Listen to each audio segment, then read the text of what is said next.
शांति। आज है 7 मई शिव बाबा की अव्यक्त मुरली।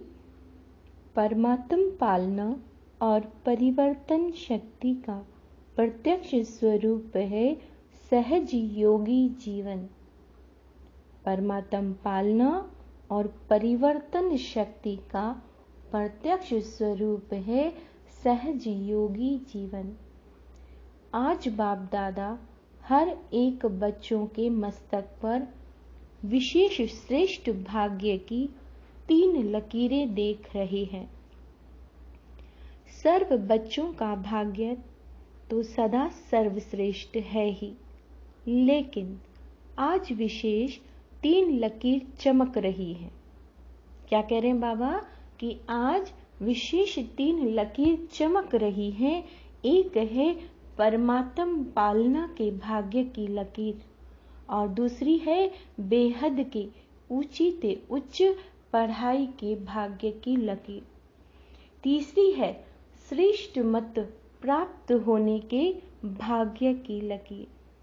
चाहे लौकिक चाहे अलौकिक, हर एक को इस जीवन में, क्या कहा बाबा ने, चाहे लौकिक हो चाहे अलौकिक, हर एक को इस जीवन में 3 प्राप्तियां होती ही हैं।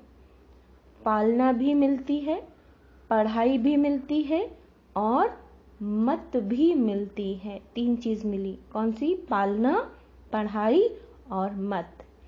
बाबा कहते हैं इन तीनों द्वारा ही हर आत्मा अपना वर्तमान और भविष्य बनाने के निमित्त बनती है। बाबा कहते हैं आप सभी श्रेष्ठ आत्माओं को किसकी पालना मिल रही है? बाबा पूछ रहे हैं। बाबा पूछ रहे हैं कि आप सभी श्रेष्ठ आत्माओं को किसकी पालना मिल रही है? परमात्म पालना के अंदर हर सेकंड पल रहे हो।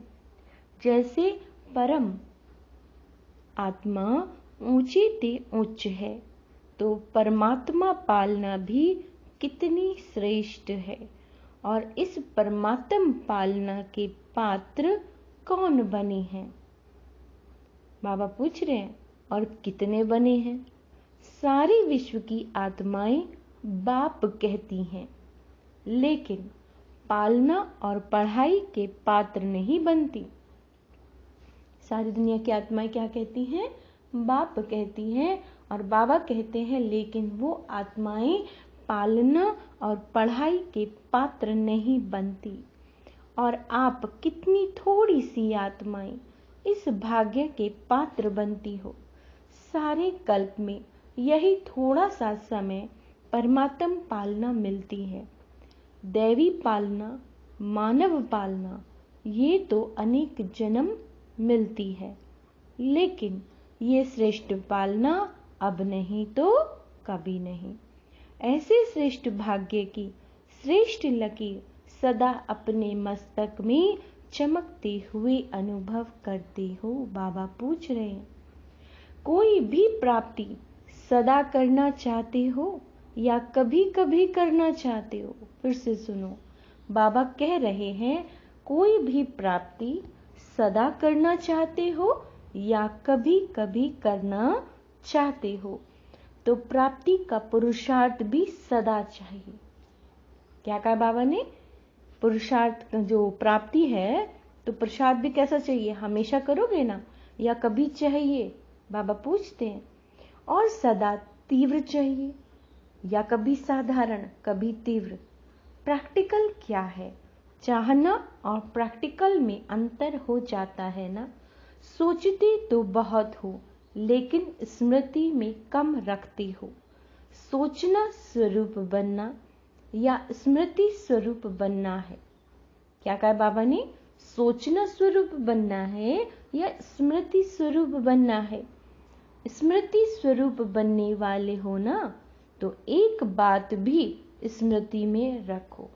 क्या रखनी है? कि अमृत वेले आपको उठाने वाला कौन? बाप का प्यार उठाता है। दिन का आरंभ कितना श्रेष्ठ है और बाप स्वयं मिलन मनाने के लिए बुलाते हैं, रूह रिहान करते हैं, शक्तियां भरते हैं, तो हर दिन का आदि कितना श्रेष्ठ है। बाप की मोहब्बत से उठते हो। कैसे उठते हो? बाप की मोहब्बत से उठते हो कि कभी कभी मजबूरी से भी उठते हो? यथार्थ तो मोहब्बत के गीत आपको उठाते हैं। अमृत वेले से बाप कितना स्नेह से बुलाते हैं, उठाते हैं, मीठे बच्चे, प्यारे बच्चे आओ। तो जिसका आदि इतना श्रेष्ठ है, क्या कहा बाबा ने? तो जिसका आदि यानी आरंभ इतना श्रेष्ठ है, तो मध्य और अंत क्या होगा? बाबा पूछते हैं। श्रेष्ठ होगा ना। बाप दादा देख रहे थे कि कितना पालना का भाग्य वर्तमान समय बच्चों को प्राप्त है। जितना प्राप्त है उतना फायदा उठाते हो। स्वप्न में भी संकल्प मात्र भी नहीं था कि इतने भाग्य के पात्र बनेंगे। सोचने से बाहर था, लेकिन मिला कितना सहज। बाप के प्यार की पालना का प्रैक्टिकल स्वरूप ही है सहज योगी जीवन। क्या कहा बाबा ने? बाप के प्यार की पालना का प्रैक्टिकल स्वरूप ही है सहज योगी जीवन। जिससे प्यार होता है उसके लिए मुश्किल परिस्थिति या मुश्किल कोई भी बात देखी सुनी नहीं जाती। तो बाप ने भी मुश्किल को सहज बनाया है ना। सदा सहज है तो सदा ही पुरुषार्थ की गति तीव्र हो। आज बहुत अच्छा पुरुषार्थ है, कल थोड़ी परसेंटेज कम हो गई तो क्या सदा सहज कहेंगे? सदा मुश्किल कौन बनाते हैं? स्वयं ही बनाते हो ना। कारण क्या? सोचने की तो आदत है, लेकिन बाबा वजह बता रहे हैं कि सोचने की तो आदत है, लेकिन स्मृति स्वरूप के संस्कार कभी इमर्ज हो जाते हैं, कभी मर्ज हो जाते हैं। क्योंकि स्मृति स्वरूप सो समर्थ स्वरूप, सोचना यह समर्थी स्वरूप नहीं, स्मृति समर्थी है। विस्मृति में क्यों आ जाते हो? बाबा पूछते हैं। आदत से मजबूर हो जाते हो। अगर मजबूत नहीं तो मजबूर हो जाएंगे। बाबा कहते हैं जहां मजबूत है वहां मजबूरी नहीं है। जब ओरिजिनल आदत विस्मृति की नहीं है, आदि में स्मृति स्वरूप प्रारब्ध प्राप्त करने वाली देवताएं हो, योग लगाने का पुरुषार्थ नहीं करते, लेकिन स्मृति स्वरूप की प्रारब्ध प्राप्त करते हो। आदि में भी स्मृति स्वरूप का प्रत्यक्ष जीवन है और अनादि आत्मा। जब आप परमात्मा परम धाम से आई तो आप विशेष आत्माओं के संस्कार स्वतः ही स्मृति स्वरूप हैं और अंत में संगम पर भी स्मृति स्वरूप बनते हो ना। तो अनादि, आदि और अंत, क्या कहा बाबा ने? अनादि, आदि और अंत तीनों ही काल स्मृति स्वरूप है। स्मृति तो बीच में आई तो आदि अनादि स्वरूप सहज होना चाहिए या मध्य का स्वरूप। सोचते हो कि हाँ मैं आत्मा हूं, लेकिन स्मृति स्वरूप हो चलना, बोलना, देखना, इसमें अंतर पड़ जाता है। देखो बाबा ने क्या कहा। तो यह स्मृति में रखो कि हम परमात्म पालना की अधिकारी आत्माएं हैं। तो साधन क्या याद रखना है? हम परमात्म पालना की अधिकारी आत्माएं हैं।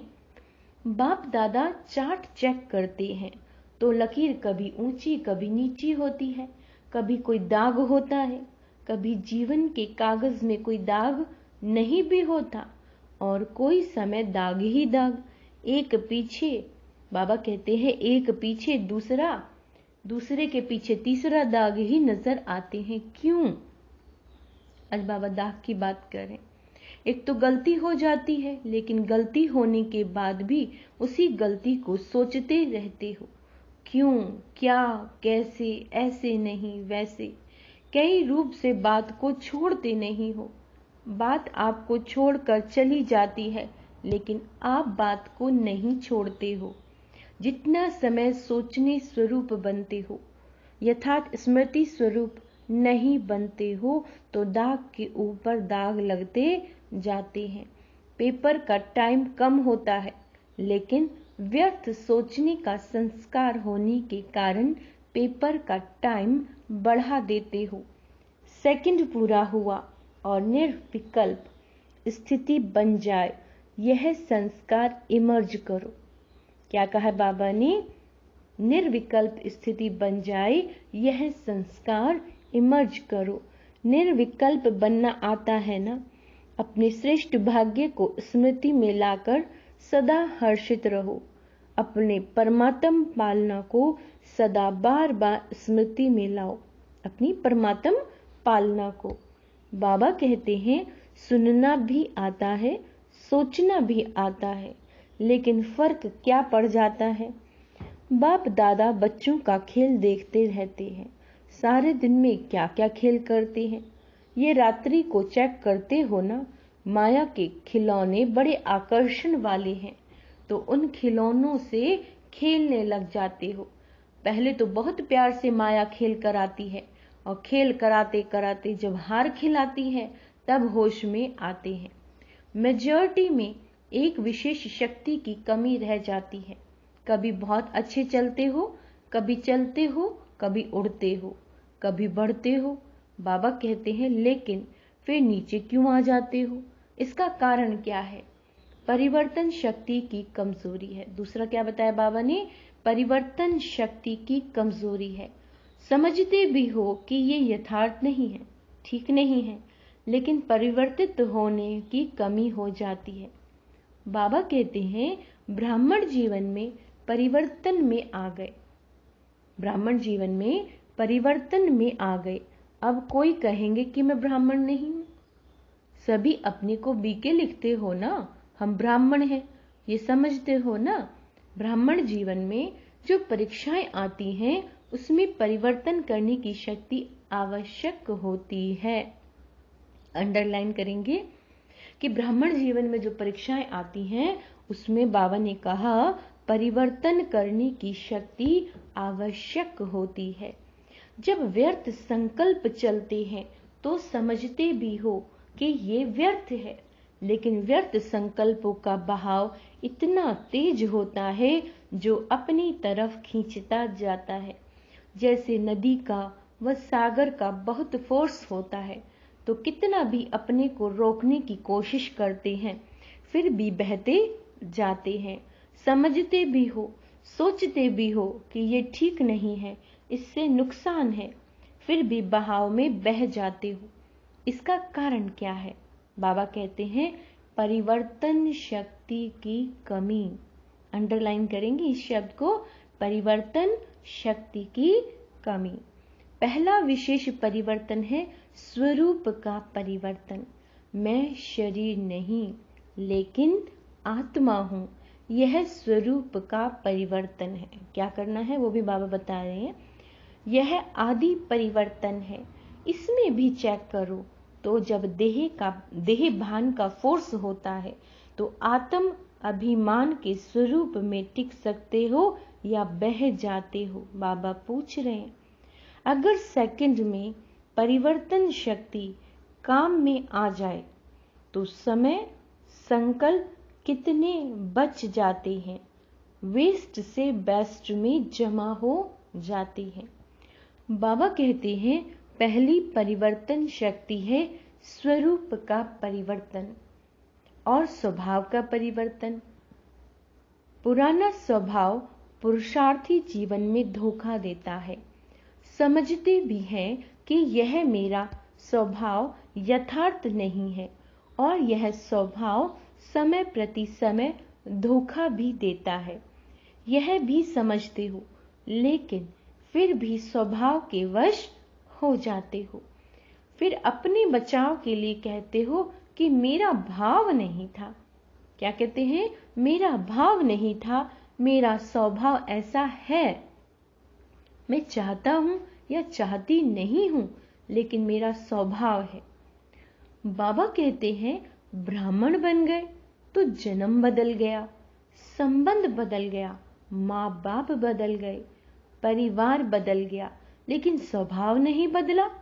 फिर रॉयल शब्द कहते हो कि मेरा नेचर है। क्या कहते हैं बच्चे? कि मेरा नेचर है। तो पहली कमजोरी स्वरूप का परिवर्तन, दूसरा स्वभाव का परिवर्तन, तीसरा संकल्प का परिवर्तन। सेकंड में व्यर्थ को समर्थ में परिवर्तन करो। क्या कहा बाबा ने? सेकंड में व्यर्थ को समर्थ में परिवर्तन करो। कौन सा अभ्यास करेंगे? मुझ में मोल्डिंग पावर बहुत अच्छी है ना?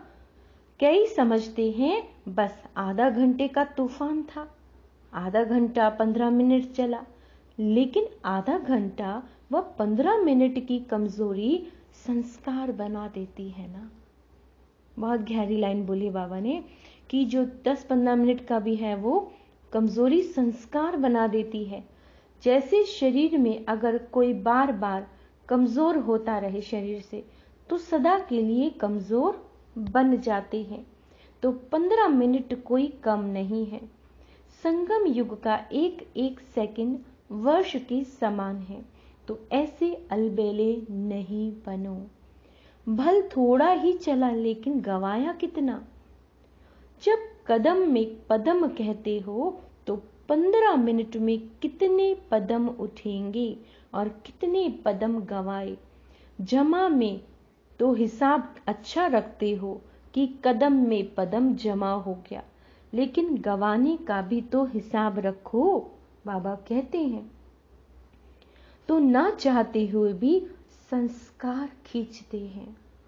जो भी बात बार बार होती, बाबा कहते हैं ध्यान दो, अब जो भी बात बार बार हो रही है वो संस्कार रूप में भर जाती है। वो संकल्प परिवर्तन करो। क्या करना है? वो संकल्प परिवर्तन करो। सिर्फ सोचते नहीं रहो, करना नहीं चाहिए, हो गया, क्या करूं, नहीं। क्या कहा बाबा ने? नहीं, सोचो और करके दिखाओ। कहते हो बीती को बिंदी लगाओ, एक दो को ज्ञान देते हो ना। कोई आकर बात करेंगे तो कहेंगे ठीक है बिंदी लगा दो, लेकिन स्वयं बिंदी लगाते हो? दूसरों को तो बोलते हो कि बिंदी लगा दो, लेकिन बाबा कहते हैं स्वयं बिंदी लगाते हो। बिंदी लगाने के लिए कौन सी शक्ति चाहिए? बाबा पूछ रहे हैं। परिवर्तन शक्ति।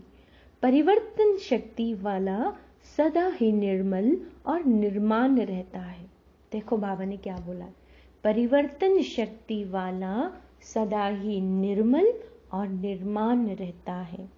जैसे पहले भी बाप दादा ने सुनाया कि मोल्ड होने वाला ही रियल गोल्ड है। रियल गोल्ड की निशानी है वो मोल्ड हो जाएगा। तो चेक करो कि परिवर्तन शक्ति समय पर काम आती है या समय बीत जाने के बाद सोचते ही रहते हो।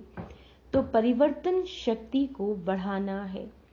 जिसमें परिवर्तन शक्ति है वो सबका प्यारा बनता है। विचार भी सहज हो रहेगा। वो आत्मा कैसी रहेगी? विचारों में सहज रहेगी। आगे बढ़ते सेवा में रहते हो ना। बाबा पूछ रहे हैं सेवा में भी विघ्न रूप क्या होता है? मेरा विचार, मेरा प्लान, मेरी सेवा। ये मेरा ही ना सबसे बड़ा दुश्मन है। तो बाबा कहते हैं मेरा विचार, मेरा प्लान, मेरी सेवा। इतनी अच्छी होते हुए भी मेरा क्यों नहीं माना गया? है ना? क्या कहा बाबा ने? मेरा क्यों नहीं माना गया? तो उसको रियल गोल्ड कहेंगे। मेरापन आ गया ना। मेरापन आना अर्थात अलाय मिक्स होना। जब रियल गोल्ड में अलाय मिक्स हो जाता है तो वो रियल रहता है। बाबा पूछ रहे हैं उसका मूल्य रहता है। कितना फर्क पड़ जाता है। तो समय और वायुमंडल को परख अपने को परिवर्तन करना है। देखो अंडरलाइन करो सभी इस बात को कि समय और वायुमंडल को परख कर अपने को परिवर्तन करना है, इसकी आवश्यकता है। मोटी मोटी बातों में परिवर्तन करना तो सहज है, लेकिन हर परिस्थिति में हर संबंध संपर्क में समय और वायुमंडल को समझ स्वयं को परिवर्तन करना, यही नंबर 1 बनना है। ये नहीं सोचो कि फलाना भी समझे ना, ये नहीं समझो, बाबा ने कहा ये नहीं सोचो कि फलाना भी समझे ना, ये भी तो परिवर्तन करे, सिर्फ मैं ही परिवर्तन करूं, ये तो परिवर्तन कर नहीं रही आत्मा। तो बाबा कहते हैं जो ओटे सो अर्जुन, जो ओटे सो अर्जुन, इसमें अगर आपने अपने को परिवर्तन किया तो ये परिवर्तन ही विजय बनने की निशानी है। कोई आत्मा नहीं बदल रही है खुद को, आप बदल जाओ, समझा। चारों ओर के सर्व सदा स्मृति स्वरूप आत्माओं को सदा श्रेष्ठ में सेकंड में परिवर्तन शक्ति द्वारा स्वयं परिवर्तन करने वाली श्रेष्ठ आत्माओं को सदा सहज योगी अनुभव करने वाली अनुभवी आत्माओं को सदा बाप के समीप और समान बनने वाली उमंग उत्साह में रहने वाली सर्व आत्माओं को बाप दादा का याद प्यार और नमस्ते। हम रूहानी बच्चों की रूहानी बाप दादा को याद प्यार, गुड मॉर्निंग, नमस्ते मीठे बाबा, शुक्रिया बाबा, शुक्रिया। टीचर्स के साथ बाबा बात करते हैं। सभी टीचर्स तो सदा ही ज्ञान स्वरूप स्मृति स्वरूप है ही। क्यों? क्योंकि जैसे बाप शिक्षक बन आते हैं ऐसे बाप समान निमित्त शिक्षक हो। बाप जैसे नहीं हो लेकिन निमित्त शिक्षक हो। ध्यान देंगे सभी शिक्षक, बाबा ने क्या कहा, बाप जैसे नहीं हो लेकिन निमित्त शिक्षक हो। तो टीचर्स की विशेषता निमित्त भाव और निर्माण भाव, दोनों शब्दों पे ध्यान रखें सभी टीचर। सफल टीचर वही बनती है जिसका निर्मल स्वभाव है। अभी निर्मल स्वभाव के ऊपर विशेष अटेंशन देंगे, अंडरलाइन करेंगे। कुछ भी हो जाए लेकिन अपना स्वभाव सदा निर्मल रखें। यही निर्मल स्वभाव निर्माणता की निशानी है। तो अंडरलाइन करो, निर्मल स्वभाव बिल्कुल शीतल, शीतलता का गायन शीतला देवी है। तो निर्मल स्वभाव अर्थात शीतल स्वभाव। बात जोश दिलाने की हो, बाबा ने क्या कहा, बात जोश दिलाने की हो लेकिन आप निर्मल हो, तब कहेंगे सफल टीचर। तो बाप दादा फिर भी अंडरलाइन करा रहा है कि किस पर, निर्मल स्वभाव। टीचर्स को अपना स्वभाव कैसा रखना है स्टूडेंट के प्रति, बहुत निर्मल रखना है, मीठा रखना है, समझा। अच्छा, प्रश्न है सबसे बड़ा खजाना कौन सा है जिससे ही ज्ञान और योग की परख होती है। उत्तर है सबसे बड़ा खजाना है खुशी। सबसे बड़ा खजाना है खुशी। चाहे कितना भी ज्ञान हो, योग हो, लेकिन खुशी की प्राप्ति नहीं तो ज्ञान ठीक नहीं। कोई भी परिस्थिति आ जाए, खुशी गायब नहीं हो सकती। अविनाशी बाप का अविनाशी खजाना मिला है, इसीलिए बाबा कहता है खुशी कभी गायब नहीं हो सकती। योग लगाते लेकिन खुशी नहीं तो योग ठीक नहीं। आपकी खुशी देख दूसरे आपसे पूछे कि क्या आपको मिला है, क्या आपको मिला है। यही ज्ञान योग की प्रत्यक्षता का साधन है। प्रश्न, किस लगन के आधार पर विघ्नों की समाप्ति स्वतः हो जाती है। किस लगन के आधार पर? उत्तर, एक बाप दूसरा न कोई। इसी लगन में मगन रहो तो विघ्न टिक नहीं सकता है। विघ्न है तो लगन नहीं। विघ्न भल आए लेकिन उसका प्रभाव ना पड़े। जब स्वयं प्रभावशाली आत्मा बन जाते हो तो किसी का प्रभाव नहीं पड़ सकता। जैसे सूर्य को कोई कितना भी छिपाए तो छिप नहीं सकता, सदा चमकता रहता है। ऐसे ही प्रभावशाली आत्माओं को कोई भी प्रभाव अपनी तरफ खींच नहीं सकता। तो सदा एक बाप दूसरा न कोई, इसी लगन में मगन रहने वाले, यही विशेष संगम युग का अनुभव है। वरदान है, स्नेह की लिफ्ट द्वारा उड़ती कला का अनुभव करने वाले अविनाशी स्नेही भव। स्नेह की लिफ्ट द्वारा उड़ती कला का अनुभव करने वाले ही अविनाशी स्नेही भव। बाबा कहते हैं, मेहनत से मुक्त होने के लिए बाप के स्नेही बनो। यह अविनाशी स्नेह ही अविनाशी लिफ्ट बन उड़ती कला का अनुभव कराता है। लेकिन क्या कहा बाबा ने? लेकिन यदि स्नेह में अलबेलापन है तो बाप से करंट नहीं मिलती और लिफ्ट काम नहीं करती। जैसे लाइट बंद होने से, कनेक्शन खत्म होने से लिफ्ट द्वारा सुख की अनुभूति नहीं कर सकते, ऐसे स्नेह कम है तो मेहनत का अनुभव होता है। और अविनाशी स्नेही बनो। इसीलिए बाबा ने क्या कहा है? अविनाशी स्नेही बनो। स्लोगन है, शुभ संकल्प और दिव्य बुद्धि के यंत्र द्वारा तीव्र गति की उड़ान भरते रहो। शुभ संकल्प और दिव्य बुद्धि के यंत्र द्वारा तीव्र गति की उड़ान भरते रहो। अच्छा, ओम शांति।